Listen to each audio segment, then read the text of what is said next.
जो मुस्कुरा रहा है उसे दर्द ने पाला होगा, जो चल रहा है उसके पाँव में छाला होगा। बिना संघर्ष के इंसान चमक नहीं सकता, जो जलेगा उसी दिए में उजाला होगा। संघर्ष क्यों बचे संघर्ष से? संघर्ष ही तो जीवन की आत्मा है। जितना कठिन संघर्ष होगा उतनी ही शानदार जीत होगी। एक बार एक किसान भगवान से बहुत ही नाराज हो गया। किसान बहुत मेहनती था। बहुत मेहनत से वह खेतों में अनाज उगाता, उसकी देखभाल करता, पर अक्सर उसकी फसल खराब हो जाती। कभी सूखा पड़ डैश जाता, कभी बाढ़ आ जाती, कभी तेज धूप, कभी आंधी, कोई न कोई कारण बन ही जाता कि उसकी फसल खराब हो जाती है। एक दिन वह गुस्से में आसमान की ओर देखकर भगवान से कहा, हे ईश्वर, आपको लोग सर्वज्ञता मानते हैं कि आप सब जानते हैं, कहते हैं कि आपके इच्छा के बिना एक भी पत्ता नहीं हिलता, पर मुझे तो लगता है कि आप छोटी सी छोटी बात भी नहीं जानते। आपको तो ये भी नहीं पता कि खेती बाड़ी कैसे करते हैं। अगर आप जानते होते तो हर समय जो बाढ़, आंधी और तूफान आते हैं वो कभी नहीं आते। आप नहीं जानते कितना नुकसान उठाना पड़ेगा है हम किसानों को।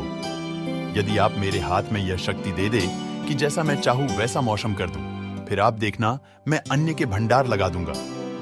भगवान इस किसान के तीखे वाक्य सुनकर मुस्कुरा रहे थे और वह किसान के सामने प्रकट होकर बोले, मैं आज से तुझे यह शक्ति हूं कि तुम अपनी खेतों पर तुम्हारी जैसी इच्छा ही तुम वैसा मौसम कर दोगे। मैं बिल्कुल भी दखल नहीं दूंगा। तुम्हारी इच्छा से सब कुछ होगा। किसान बहुत खुश हो गया। देता किसान ने गेहूं की फसल अपनी खेतों में बोई। जब उसे लगा कि खेतों को धूप चाहिए तो खेतों को धूप मिले, जब पानी बरसना चाहिए तभी पानी बरसा। आधी, तूफान, बारह कुछ भी उसने अपने खेतों पर आने नहीं दिया। किसान के खेत में इस वर्ष ऐसी फसल हुई जैसी कभी नहीं हुई थी। हरी भरी लहलहाती फसल देख वह मन ही मन वह बहुत खुश हो गया और सोचने लगा, अब सबूत के साथ दिखाऊंगा भगवान को कि इसे कहते हैं शक्ति का सही उपयोग। मेरी सफलता देखकर उन्हें अपने नियम जरूर बदलने पड़ेंगे। कुछ दिन गुजरे, फसल कटने को तैयार हो गए। किसान बहुत उत्सुकता के साथ फसल को काटने लगा, पर जैसे ही उसकी नजर गेहूं की बालियों पर गया तो उसने अपना सिर पिट लिया और वह रोने चिल्लाने लगा। गेहूं की एक भी बाली के अंदर गेहूं का दाना नहीं था। सारी बालियां अंदर से खाली थी। किसान बहुत दुखी हो गया। उसने भगवान को रोते हुए फिर पुकारा, हे प्रभु, तुमने ये मेरे साथ क्या किया? क्या तुमने मुझे कोई सजा दी? भगवान बोले, पुत्र, ये तो होना ही था। तुमने पौधों को संघर्ष करने का मौका ही कहा दिया ना, तो तुमने उन्हें आंधियों से जूझने दिया, न तेज बारिश से सहने दिया और ना ही धूप में तपने दिया। एक भी चुनौती का सामना तुमने उन्हें नहीं करने दिया। इसीलिए सारे पौधे अंदर से खोखले रह गए।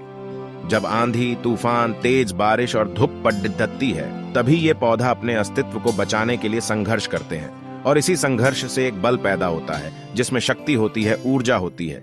और यही ऊर्जा पूर्ति तेरे गेहूं के दानों की तरह जो नहीं फूटी, तूने उन्हें कठिन परिस्थितियों से गुजरने ही नहीं दिया जहां उनके अस्तित्व का जन्म होता। सारी बालियां इसीलिए खाली है, इसमें एक भी गेहूं का दाना इसलिए नहीं है क्योंकि तुमने अपने पौधों को संघर्ष कराया ही नहीं। याद रखिए, स्वर्ण में सवर्णीय आभा तभी आती है जब वह आग में तपने, गलने और हथौड़े से पीटने जैसे संघर्षों से गुजरता है। कोयले का टुकड़ा हीरा तभी बनता है जब वह उच्च दाब और उच्च ताप की मुश्किल परिस्थितियों से गुजरता है। इसी तरह यदि हमारी जिंदगी में कोई संघर्ष ही ना हो, कोई चुनौती ही ना हो, तो हम भी गेहूं की बालियों की तरह खोखले रह जाएंगे। कोई अस्तित्व नहीं होगा हमारा। विपरीत परिस्थितियां, चुनौतियां, समस्याएं हमें और अधिक निखारती है। यदि जीवन में कठिन परिस्थितियां और चुनौतियां आए तो घबराना मत, बल्कि सामना करना। विश्वास करना कि आप और अधिक निखर जाओगे और अधिक मजबूत बन जाओगे। किसी ने कितना सही कहा है, जिंदगी जीना आसान नहीं होता, बिना संघर्ष कोई महान नहीं होता। जब तक न पड़े हथौड़े की चोट, तब तक पत्थर भी भगवान नहीं होता।